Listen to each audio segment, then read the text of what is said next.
মানুষ আসলে পশুর অধম হয়ে গেছে। দেখেন, সেই তারাগঞ্জ রংপুর, সেখানে দুজনকে পিটিয়ে মারা হয়েছে এবং মানে চোর এই সন্দেহে, মানে কোনো তথ্য নেই, প্রমাণ নেই, শুধু সন্দেহ হলেও মানে অজানা দুজন তাদেরকে আটক করলো এবং পিটায় মেরে ফেললো। মৃত্যুটা ডাল ভাত।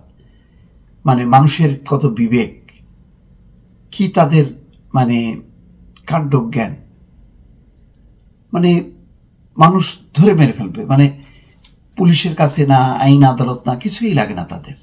মানে সংঘবদ্ধ হয়ে পিটাতে পারলেই মনে হচ্ছে যেন এটাই একটা আইন, মানে গণপিটুনি একটা আইনে রূপ নিয়েছে। দেখেন, একটা কত মর্মান্তিক সেই বর্ণনাটা প্রথম আলো রিপোর্টে বলা হচ্ছে, হাত জোড় করে বাঁচার আকুতি, তবু শেষ রক্ষা হয়নি রূপলাল এবং প্রদীপের। এবং সেই রিপোর্টে দেখলাম যে একজন মানে যুবক এসে বলছিল যে তাদেরকে না মেরে আমরা পুলিশে দিই। না, মানুষটা ওই পুলিশের অপেক্ষা করবে না, কারণ সে নিশ্চিত যে সে চোর।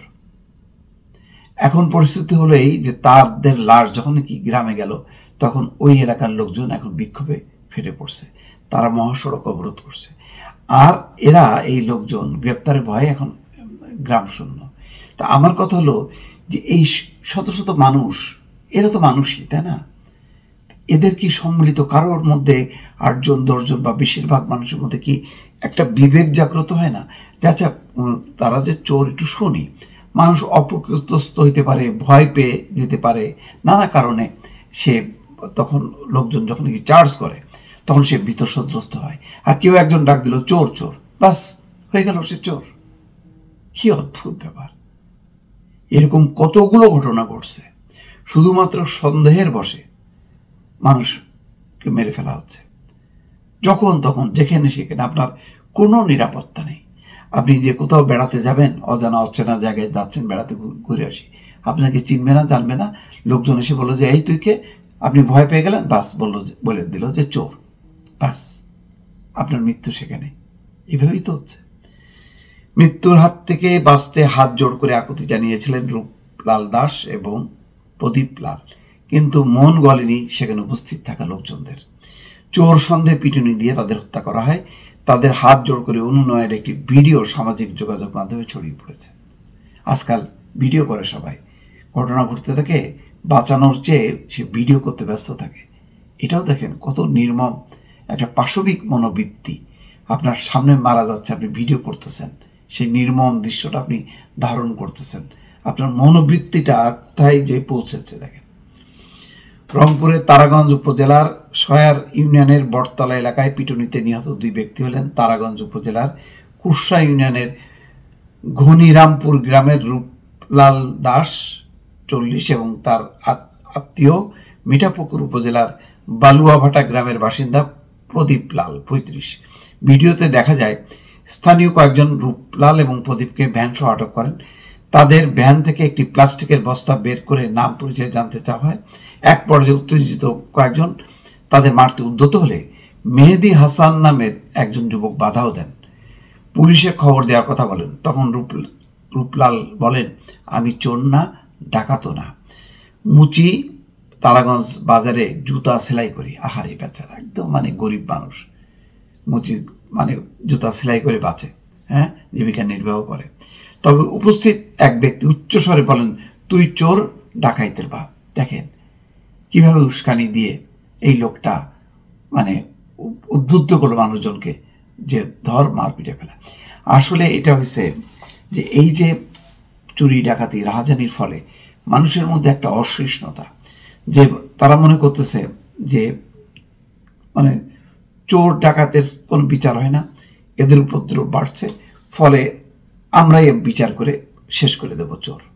এই ধরনের এক মনোবৃত্তিটা মানুষের মধ্যে বিরাজ করছে। এবং এটারও কারণ হলো ওই যে আইন শৃঙ্খলা পরিস্থিতির অবনতি, চুরি ডাকাতি রাহাজানি বেড়ে যাওয়ায় মানুষ যখন সুযোগ পাচ্ছে তখন দলবদ্ধভাবে সে অ্যাটাক করতেছে। কিন্তু তার সামনে যখন অপরাধ হচ্ছে, যাদের হাতে অস্ত্র আছে, মানে কিরিচ চাপাতি, তখন কিন্তু সে আবার ভয় কুকড়ে থাকে। কিন্তু যখন সুযোগ আসে তখন আবার সে নিজেই দলবদ্ধ দানবে পরিণত হয়। এরপর রূপলাল প্রস্রাব করতে চাইলে উত্তেজিত লোকজন ভেবে বসেন তিনি পালাবেন, তাই তাকে যেতে দেওয়া হয়নি। কিছুক্ষণ পর তিনি মাটিতে লুটিয়ে পড়েন। তখন ভ্যানের উপর বসেছিলেন প্রদীপ লাল। সেখানে থাকা লোকজন বলেন মাল খেয়ে আসছে, অভিনয় করছে। আহারে! ভিডিওতে আরও দেখা যায় ভ্যানে থাকা বস্তা থেকে প্লাস্টিকের বোতল বের করে নাকের কাছে নেন এক যুবক। কিছুক্ষণ পর তিনি বলেন, এ ভাই, দয়া করি আমাকে ধরো বলে মাটিতে পড়ে যেতে থাকেন। এরপর দুইজন তাকে কোলে করে সরিয়ে নেন, কিন্তু উপস্থিত লোকজন আবারও রূপলাল এবং প্রদীপকে মারধর শুরু করেন। মানে কিছু চেষ্টা ছিল হালকা, কিন্তু সেটা উত্তেজিত জনতা। জনতা রে, এই জনতার জন্য আমরা কত কান্নাকাটি করি যে এই জনতার জন্য আমাদের কাজ করতে হবে, কিন্তু সেই জনতা দানব হয়ে যায় পরিবেশ পরিস্থিতির কারণে। যাক, এই হলো পরিবেশ পরিস্থিতি। এখন মানে আমার আবারও কষ্ট লাগে একটা, যে এত রাজনৈতিক দলের লোকজন সারা দেশে গ্রামে গঞ্জে, কি জামাতের, বিএনপির বা আওয়ামী লীগের, যাই হোক না কেন, রাজনৈতিক কর্মীরা তো একটু সচেতন হয়। এই শত শত লোকজনের মধ্যে কি কোনো রাজনৈতিক কর্মী ছিল না যারা ঠেকাবে মানুষকে? একটা ঘটনায় দেখলাম না যে রাজনৈতিক কর্মীরা লোকাল পর্যায়ে এসে তারা মানুষকে ঠেকাচ্ছে, মানুষের জীবন রক্ষা করতেছে। অথচ রাজনৈতিক দলগুলো এই কয়েকদিন পরে, নির্বাচনের পরেই বলবে যে আমরা আপনাদের মানে সুখে দুঃখের পাশে আছি। আসলে কি পাশে আছে সচেতন রাজনৈতিক কর্মীরা? এইসব দল তৃণমূল থেকে কি লাভ হচ্ছে? এই জামাতের নাকি খুব শক্তি, বিএনপির শক্তি, কই তারা? ঘটনা যখন ঘটে তখন কেউ সেখানে জামাত, আওয়ামী লীগ বা বিএনপি থাকে না নাকি? সবাই তখন জনতা হয়ে যায়। ভালো থাকবেন, আল্লাহ হাফেজ।